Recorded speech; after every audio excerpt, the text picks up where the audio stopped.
Hello, my friends. Brett Pattison with Iron Gate Global Advisors coming at you from the financial capital of the West. That, my friends, is Salt Lake City, Utah. We are going to address something very important that will take place in the market in the future, and that is interest rates will go higher. And there's three things that you need to know as this happens. We're doing this video for two reasons. Number one, so that you have an idea of what to look for if you're managing your own money in your own portfolio. You can take action based on what we discuss if it is in your best interest, which you will know.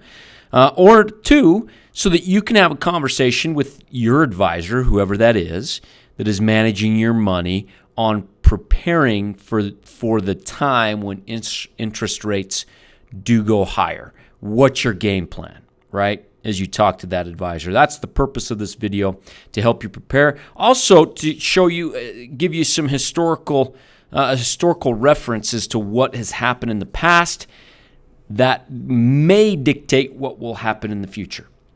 All right, please know that these are not recommendations. You know what's best for your own portfolio, so please be aware of that. So the first thing you need to know, and this is pretty obvious, is you should expect short-term volatility regardless of the decision.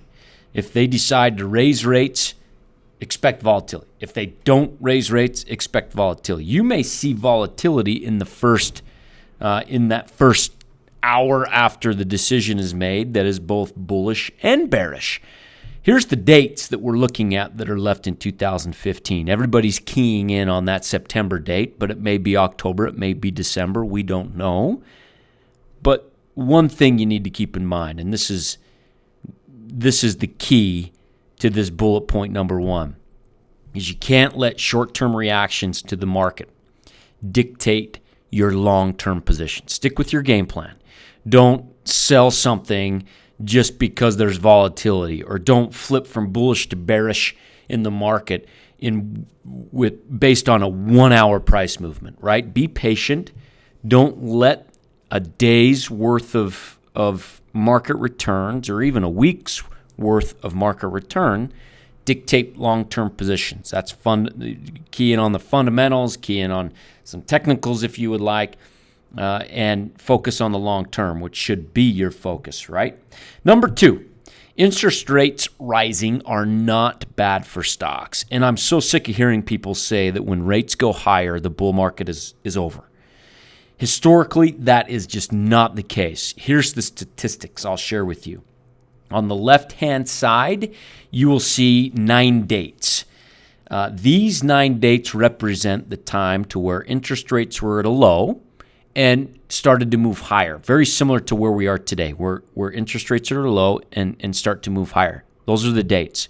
The columns show returns to the global markets.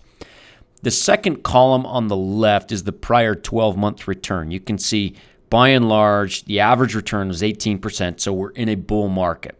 Now, the third column from the left, the next 12 months percent return, shows you when rates start going higher, what the global markets did in terms of return.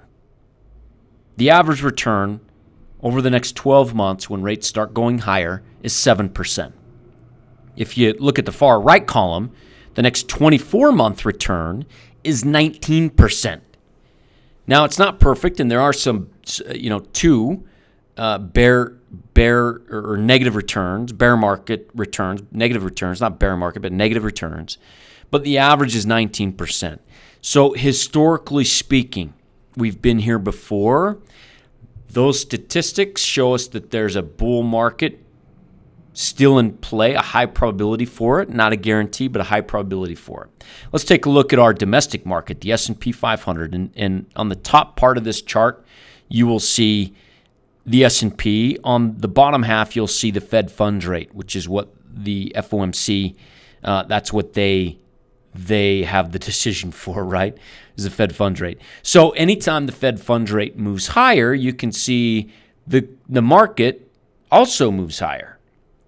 Happened in the tail end of 84, in the 1990s a couple times. In 2004 it started and the bull market was in place.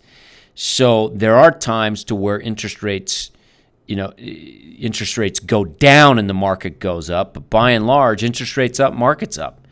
Looking historically again at this chart. So number 2 point is interest rates rising are not bad for stocks. In fact, they've been good for stocks historically. All right. The third bullet point is this, and something you need to be aware of, and that is rising rates are not good for the bond and the fixed income market. Here's a chart from Morningstar that shows in red what happens to fixed income or bonds, different bond products with a 1% increase in interest rates. The blue represents a 1% decrease in rates. We're not focused on the decrease in rates. We're focused on the increase in rates, and so the red part.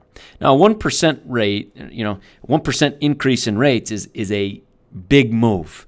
We're looking for a quarter point, right? So let's put this in context, but in the future, there will be a 1% increase in rates, no doubt. Now, look at the returns for the different bond products. Intermediate term bonds, 1% increase, down 5%, 5.3%. Corporate bonds down 6.3%. TIPS down 7.3%. 5-year treasuries minus 4.6%. All the way down to the 30-year treasury down 16.9%. And this makes sense. Just think of it this way. As interest rates go higher, investors can find better yield out in the market. And so the current bonds that exist yields a lot lower than what can currently be found in the market. And so what do people do? They sell the bonds that currently they hold, which are yielding less, and they find those bonds that are yielding more. And so the bonds that are in existence become worth less. And that's why those returns are negative.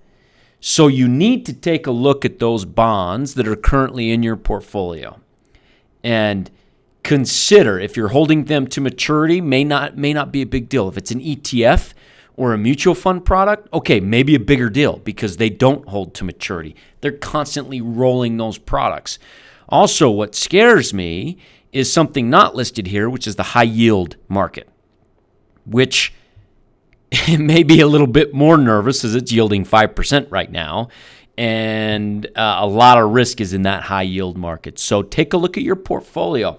Look at your mix of stocks to bonds. Talk to your advisor about it. Understand the risks that are going to occur, especially on the long end of that curve in the bond market.